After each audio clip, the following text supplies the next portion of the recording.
কেন্দ্রীয় বাহিনী নিয়ে মুখ্যমন্ত্রীর মন্তব্য উস্কানিমূলক। একটা দায়িত্ব দিয়ে যাচ্ছি, ছাত্র যৌবন পাহারা দেবে ইলেকট্রনিক মেশিন, ভোট মেশিন এবং ইলেকশন বুথ। আর মা বোনেরা কি করবে? ইলেকশনের দিন সকাল থেকে যতক্ষণ ভোট কাউন্টিং মেশিনে না পৌঁছাবে মা বোনেদের পাহারা দিতে হবে। একদিনের জন্য 5 বছরের জন্য যদি বেঁচে থাকতে হয় শান্তিতে, তাহলে কিন্তু একদিনের জন্য পাহারা চাই, যাতে ওই দিল্লির লোকগুলো এসে ভোটে ছাপ্পা না মারতে পারে। আর যদি ভয় দেখায়, মা বোনেরা ঘরে যা আছে তাই নিয়ে বেরোন। আপনারা তো রান্না বান্না করেন, আমার আর বলার প্রয়োজন নেই। অভিযোগ নির্বাচন কমিশনের, প্রয়োজনে হস্তক্ষেপ করা হবে জানিয়ে দিল দেশের সর্বোচ্চ আদালত সুপ্রিম কোর্ট। মাথায় হাত তৃণমূল শিবিরে। বিস্তারিত দেখুন। পশ্চিমবঙ্গের মুখ্যমন্ত্রী মমতা বন্দ্যোপাধ্যায় কেন্দ্রীয় বাহিনী নিয়ে উস্কানিমূলক মন্তব্য করেছেন। সোমবার রাজ্যের ভোটার তালিকা বিশেষ নিবিড় সংশোধন নিয়ে শুনানিতে এমনই অভিযোগ জানিয়েছে নির্বাচন কমিশন। তারা জানিয়েছে, এই সংক্রান্ত মুখ্যমন্ত্রীর বক্তব্য আদালতে জমা দেওয়া হয়েছে। এই মন্তব্যের জেরে পরিবেশ আরও খারাপ হতে পারে বলে আশঙ্কা প্রকাশ করেছেন কমিশনের আইনজীবী। সুপ্রিম কোর্ট জানায়, প্রয়োজনে হস্তক্ষেপ করা হবে।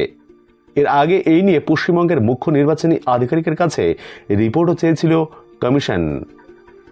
সোমবার সুপ্রিম কোর্টের প্রধান বিচারপতি সূর্যকান্ত, বিচারপতি জয়মাল্য বাগচি এবং বিচারপতি বিপুল মনুভাই পাঞ্চলের বেঞ্চে এসআইআর মামলার শুনানি হয়। সেখানে কমিশনের তরফে বলা হয়, গতকাল একটি বক্তৃতায় বলা হয়েছে, উত্তরপ্রদেশ থেকে সিআরপিএফ জওয়ানরা এসে আপনাদের মারবে, তাই প্রস্তুত থাকুন। কমিশন আরও জানায়, এই ধরনের উস্কানিমূলক বক্তব্য পরিবেশকে আরও খারাপ করে দেবে।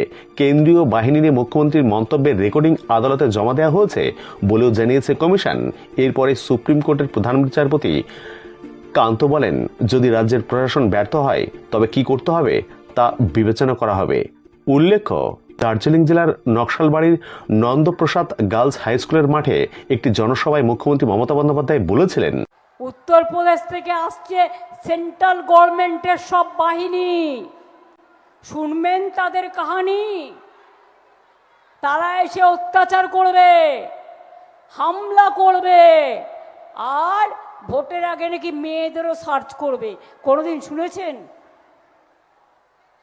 তোমার প্রয়োজন হলে মেশিন লাগাও। যদি কেউ কিছু বহন করে তাহলে তো মেশিনে ধরা পড়বে, তুমি গায়ে হাত দেবে কেন? এটা মহিলাদের অসম্মান নয়, অপমান নয়, আপনাদের ভোট দিতে আটকাতে পারে। আমি আগেই বলে যাই, নবদ্বীপ ধাম ইস্কন নগরী হচ্ছে, 700 একর জমির ব্যবস্থা করে দিয়েছি। আমি নিজেও অনেকবার গেছি। এবং জগন্নাথ দেবের মন্দির দীঘায় গিয়ে দেখে আসবেন, জগন্নাথ ধাম। দুর্গা অঙ্গনও আমরা করছি, আমরা মহাকাল মন্দিরও করছি, দেখবেন আর তাক লেগে যাবে। কালীঘাট মন্দিরও তৈরি করে দিয়েছি সুন্দর করে উন্নয়ন করে। দক্ষিণেশ্বরের স্কাই ওয়াক, কালীঘাটের স্কাই ওয়াক, ওদিকে কঙ্কালীতলা সতীপীঠ, নলাটেশ্বরী সতীপীঠ, বক্রেশ্বর শিব মন্দির, জলপেশ শিব মন্দির, মদনমোহন মন্দির, কোনোটাই বাদ দিইনি। এমনকি প্রমথনাথ হরিচাঁদ গুরুচাঁদকে মনে রেখে কৃষ্ণনগরে কন্যাশ্রী বিশ্ববিদ্যালয়, কন্যাশ্রী ক্যাম্পাস, জন্মদিনে ছুটি দিই। মতুয়া ঠাকুরের জন্মদিনে আমরা